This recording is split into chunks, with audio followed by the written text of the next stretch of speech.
Welcome back to the Rooted Resistance podcast, where we were able to catch up with the coin bearer about the incident at the temple that everybody's talking about, so we can hear what he witnessed.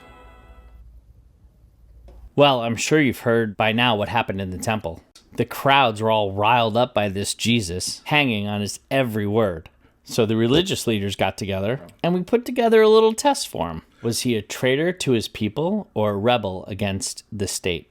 I watched in awe as they thought up that brilliant question.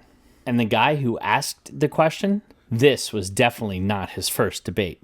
He said, "You are truthful, and you don't care what anyone thinks. You are not partial to anyone, but you teach the way of God." And then the zinger.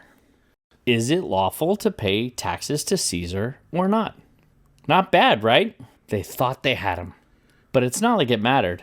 Jesus immediately saw it for what it was and went off script with one of his famous comebacks. Although he had to borrow a coin from me to do it. Listen, people have always misunderstood the Pharisees. We get a bad reputation. The authors of your scriptures haven't helped with that.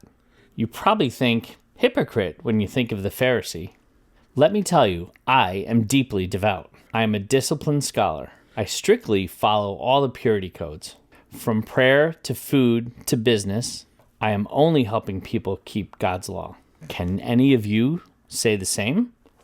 Sure, some call us rigid, but as respected synagogue leaders, we have a vested interest in confronting Jesus. Of course, we had to protect the order. We had to preserve the covenant. We live in an us versus them world. We can't be loyal to both the empire and God. Well, can we? I know we owe Caesar taxes, but what belongs to God?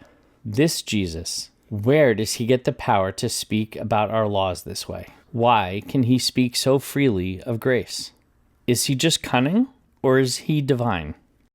Our religious establishment has been working long before he got here, and for what I've seen, if he wants to keep his life, he will one day have to bow to Caesar. We all know what happens otherwise.